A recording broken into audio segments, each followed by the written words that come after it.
Sometimes it's so overwhelming because people talk about all of these different problems. It's like a whole smorgasbord from sycophancy to how it might take all of our jobs to how it might take over the world. Problem this, and this giant list. And so a way that I think about the problems is I really bucket them into 4 categories. And I think of it based on the mechanism of action. 1, empowerment of bad actors. The core mechanism there is power of actors who might do damage goes up. So it's a technology that gives a lot more capability. And now various people who couldn't wield this capability before can. And I actually lump both AI takeover, so AI systems taking over and kind of dominating humans, as well as terrorism, both in that category. The mechanism of action is the same. If AI is taking over, that just means that AI is taking a lot of this power and then doing negative things to humans. And same with, terrorists or authoritarian governments.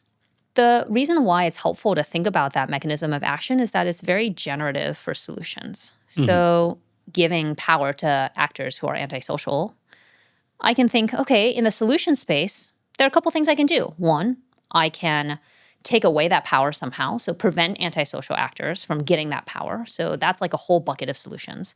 Let's look at which actors exist. There's like governments, there's individuals, there's the AI systems themselves.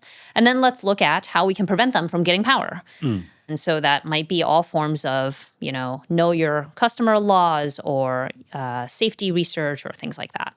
And then on the flip side, I can also think about, another way to make things more resilient because of this mechanism of action is that I can make the world safer to bad actions like this. So maybe in that camp is better surveillance of the creation of biological artifacts so that we can prevent viruses, or inventing a universal antiviral that would actually remove a whole class of dangerous problems. The important thing is that it is just one category and that many solutions actually solve for many different of these actors. The second category I think of as transferring power from labor to capital, the capital L labor to capital C capital in the kind of Marx view. That is about, as labor becomes less powerful because we are less valuable and capital gains power, what happens? Most of us are in the labor class. We do not own the factors of production. We work for wages. And this is a technology where it's starting to do things that we currently do wage work for. So what happens to all of us who work for wages?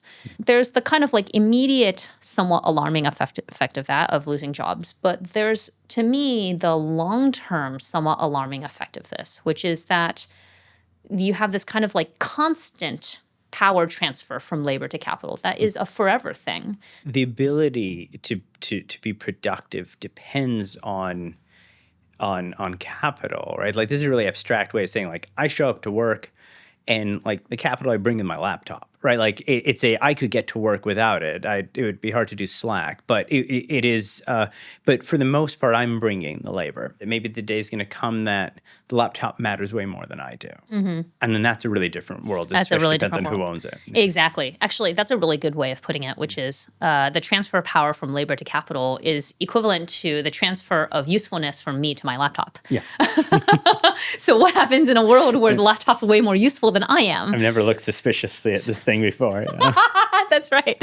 That's a great framing, because what happens in that world is not just economic. Like, it's not just that I get paid less. Yeah. And maybe I wield my laptop, and so therefore I still continue to get paid some. Yeah. But in theory, the company owns my laptop, so I may not get paid at all. But the second effect of it is political, which is part of the reason why we have political power is because our government depends on us to fund it. And there are a lot of countries that don't depend on humans. They depend on natural resources like natural gas or oil, the UAE, Russia. And they have a lot less incentive to treat their people well in the same way as we maybe in America do. And so I'm somewhat concerned about the kind of like loss of political power that we'll have because of our loss of economic power. Because, capital can now just use AI to produce more capital. And there's this kind of reinforcing loop. The third category, which I haven't heard that many people talk about, is your idea of resistibility. It's this idea of kind of how well can you resist laws that don't serve you? So in America, we have fairly high resistibility. The civil rights movement was a good example of that, where you could actually have civil disobedience and then change the laws. There are countries that have very low resistibility, like China, as a surveillance state.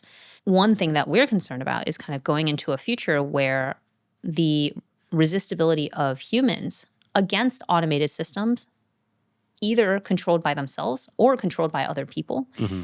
is much lower. So we lose our power. So the core mechanism here is a transfer of power from people to automated systems and the people who control them. And there are a lot of examples of low resistibility today. For example, we have very little ability to resist our social media notifications. We can Hmm. turn them off. But we also have very little ability to kind of resist our social media algorithms or news algorithms or kind of control the news that we see, that we kind of want to see. There are ways of opting out, but I would consider it a fairly low resistibility environment. And as we go into a future that has a lot more automated systems, agents that are doing things automatically, that's something that's really important to consider because now other people are going to have agents that do things like spam call you constantly or try to convince you on a website to buy something you don't need or try to convince you to give them data that they can resell. Yeah. These are things where, especially given what we see about current capabilities, like not clear that we have anything in place that addresses that. Hmm. And then Hmm. the fourth category, how it affects us as people to live in a society where we don't have very much power and we don't have power economically, we don't have power to resist things.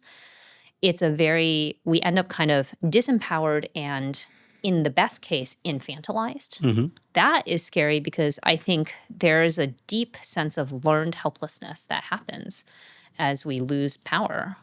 There's actually a great study by Lisa Kahn about how college grads who graduate in a recession, they have lower wages for the rest of their life relative to college grads who graduate just a year or two after. Hmm. You termed this psychic damage, which Yeah. I really like, kind of damaging our own perception of how capable we are and can be in the world. I think what we want is for AI to expand our potential and expand what humans and humanity can be. But there are all of these effects that, in this default path that we're on, seems like it's going to go against that.